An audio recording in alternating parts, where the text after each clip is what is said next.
lives in a small town in Oregon.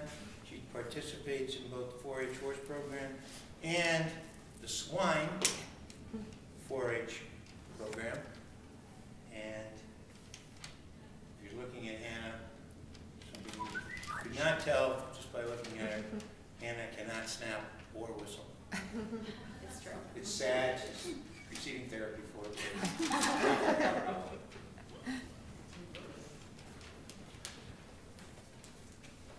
I was born here, in this place that would come to be called the Old West. But to my kind, the land was ageless. It had no beginning and no end, no boundary between earth and sky. Like the wind and the buffalo, we belonged here. We would always belong here. Hello, I'm Hannah Sheely, and I am here today proudly representing my home state of Oregon. That was a quote from Spirit, the main character in the movie Spirit, Stallion of the Cimarron. They say that the Mustang is the spirit of the West, and some feel this spirit may be in danger of disappearing, while others feel it needs to be reined in and controlled. Today, I would like to talk with you about the long-running issue of the management of the wild horses of the West. I would like to focus mainly on the history of wild horse herd management, the current trends in herd control, and some of the controversies surrounding these current practices. We think of the Mustang as wild and native to America, the symbol of the untamed Wild West. But these horses were actually brought to America by the Spanish and were then released into the wild. It's their reputation and rough-spirited way that has earned them their iconic status. Even though history proves they are not truly wild, in 1971, the government declared them the living symbols of the pioneer spirit of the West. In reality, they represent that well. Once horses had been brought to America, Native Americans started capturing horses from settlers or catching escaped horses. However, many remained free-roaming, thus the wild Mustang.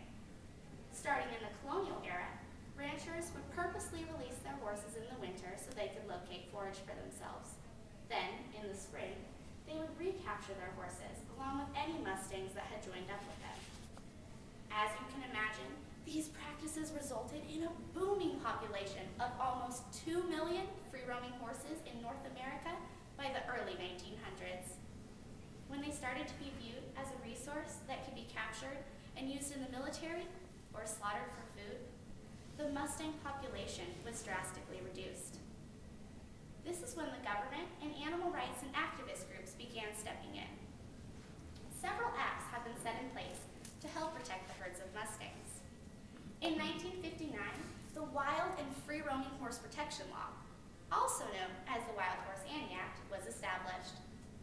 This law prohibited the use of motor vehicles for hunting wild horses in burros, and was followed by the Wild and Free-Roaming Horses and Burros Act of 1971, which provided further protection for established herds of horses and burros. Now that herds have come back to higher levels, the Bureau of Land Management, or the BLM, is burdened with the task of managing the Mustang herds and the controversies that surround their presence on public lands. Supporters argue that Mustangs are part of the natural heritage of the American West, and so they have an inherent right to inhabit this land. Others are very opposed to their presence, arguing that they degrade rangeland and compete with livestock and other wild species for forage. With increasing pressure to make the United States more energy independent, over 40 million acres has been leased by the BLM to oil and gas companies, nearly 5 million of which were areas originally set aside for wild horses. The pressure to remove wild horses from public rangeland, whether it be for livestock, other wildlife, or the country's energy needs, is greater than ever. Capture, relocation, designating land for the Mustangs, and adoption have all been in the middle of the battle between private livestock operators, environmentalists, wild horse advocate groups, and the government for many years. What it all seems to come down to is the need to find herd management practices that are acceptable in everyone's eyes, including the wild Mustangs.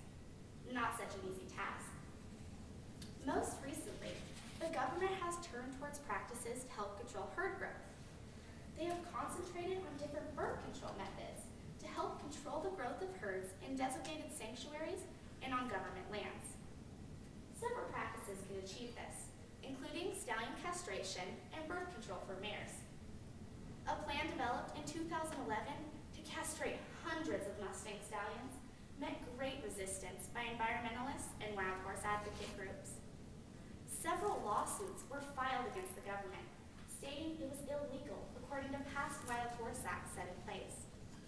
These groups also argued that it could jeopardize the herd dynamics of one dominant stallion and the continued development of the gene pool of the herds. These arguments became a moot point when the plan to begin rounding up the stallions and then releasing them back in limited numbers as geldings was dropped due to the strong resistance and lawsuits. So now the government has turned to a practice that has been applied in a limited pool of animals for the past 2 decades. The use of Zonistat H, an immunocontraceptive, is now being adopted. Zonistat H is derived from PZP, or porcine zona pellucida. Zona pellucida is the thick membrane that surrounds the outer layer of unfertilized eggs of mammals. Porcine means pig, so PZP is just pig zona pellucida. When PZP is injected into another animal, they produce a substance that binds the sperm receptor sites on the egg, making fertilization, and thus pregnancy, impossible. This idea was first introduced in 1988 on the famous wild ponies of Assateague Island. The trial was well supported by the Humane Society of the United States, and it was so successful that it was adopted by the National Park Service to utilize PZP for the population management of other wildlife in 1994. The registration of Zonistat H with the EPA has recently spearheaded the push for its use as herd control for the Mustangs. Once a mare is injected, she is infertile, and this can usually be accomplished in just 1 dose. The Humane Society of the United States feels that this is an ideal solution for all of the groups interested in preserving and controlling the wild Mustangs. The injections can be delivered remotely through darts, reducing stress to the animals, and they are 90% effective. It has been reported to have no short or long-term health side effects, and it cannot be passed down through the food chain. It's also very low in cost compared to other herd control options, such as capture and adoption programs. So, Zonistat H is effective, inexpensive, presents no danger to humans, and is not harmful to the animals. A great solution, right? One would think. But not all of the groups interested in preserving the wild horses feel that this is ideal.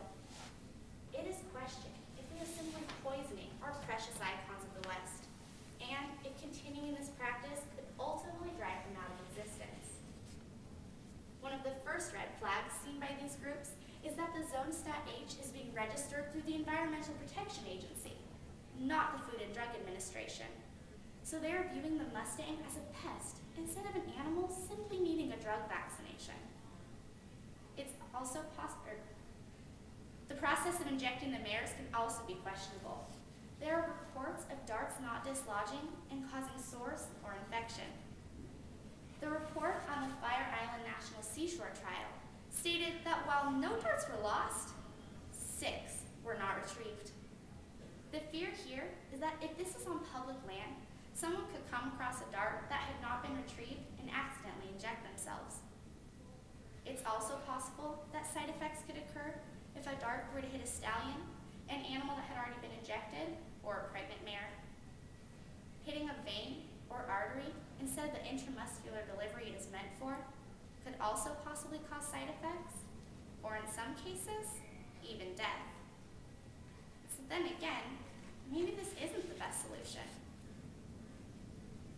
The history of wild horse herd management, the current trends in herd control, and some of the controversies surrounding these current practices have all contributed to the struggle to manage the herds.